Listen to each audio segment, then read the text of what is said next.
Missouri is known as the Great River State. We are home to the confluence of the two largest rivers in North America, the Missouri River and the Mississippi River.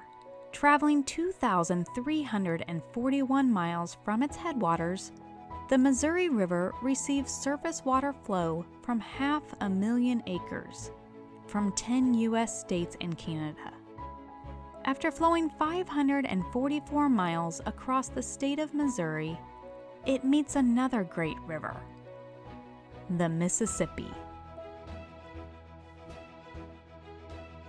The floodplain located between the confluence of these two great rivers is found in St. Charles County, Missouri. The soil in this fertile floodplain has been moved and shaped by these two great rivers over thousands and thousands of years, and the predominant substrate of these rivers, sand, is prevalent in this floodplain, as the sand has been moved by wind and water throughout time. Located about a mile from the Mississippi River and a mile from the Missouri River, between the towns of Portage-des-Sioux and Mawkins, Missouri, a family farm operation has learned the benefits of growing cover crops to stabilize the soil and build soil health in their part of this watershed. In an effort to try to reduce wind-blown erosion on their farm, Dennis Mawkins and his family have been implementing no-till and planting cover crops since 2012. We were a typical farm. Everything was moldboard plowed. We plowed everything every year, regardless if it needed or not, until 2012 was the last year we plowed. In 2012, it was a very windy, dry spring, and we had everything field cultivated down, ready to plant. And the wind blew and blew, and we live on a county road. And my wife goes to me, she goes, our whole yard is covered in sand because it's a sandy farm. We decided we would go to center pivots to try to hold down the moisture. And when he was talking to a center pivot company, the gentleman told him, you shouldn't look at center pivots, you need to get in the cover crop.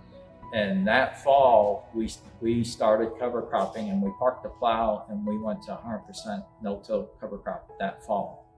So, and ever since we have been cover cropping.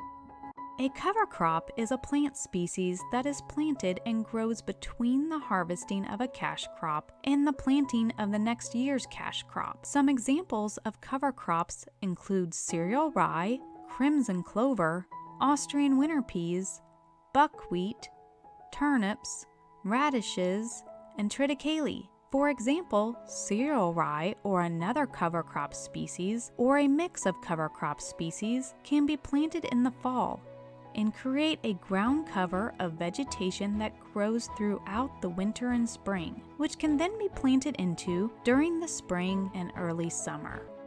The presence of growing plants on the surface and roots in the ground, as opposed to having a field of bare soil, protects soil from erosion, helps build soil organic matter, and attracts soil microorganisms and earthworms, which help improve the permeability of the ground and increase the health of the soil.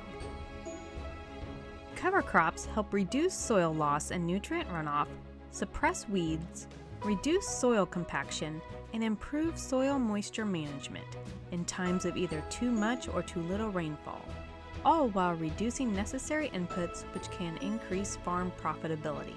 Because we were plowing everything, and so we just started buying seeds, and so we bought a John Deere drill and we started drilling.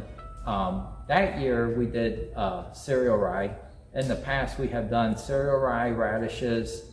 Radishes are very hard to get growth because of the time. They have to be in, to me, September 10th is kind of the deadline of letting them grow. And they take nitrogen to grow. They have to scavenge enough nitrogen to make them big enough to grow. We've done hairy vetch, we've done oats, about everything you can think of. The only thing we haven't tried yet that I know of is buckwheat. The Muckins family began using cover crops and no-till on their farm in 2012 and have participated in the county's Soil and Water Conservation District cover crop practice, and also shared their experience with local district staff and others. Our yields have been consistently going up every year. Used to, if we grew 200 bushel corn average, we thought that was something. The past 2 years, we have been 215 and 225 yield average. And so we are growing more bushels now than we have ever before. And even on the bean side, our bean yields go higher and higher every year with less equipment, less fuel, just less inputs and everything. Use of cover crops and no-till planting helps reduce both wind and water erosion, which reduces input of sediment, nutrients, and other pollutants to downstream waters. In addition, these practices benefit the farm operation itself by protecting the soil and improving soil health and function, which reduces inputs needed to grow crops and increases farm resiliency. The Missouri and Mississippi River basins together encompass about 40% of the continental United States. Use of no-till and cover crop practices within this watershed can help reduce erosion and runoff of sediment and pollutants to streams and rivers, as well as conserve and build soil within this important landscape.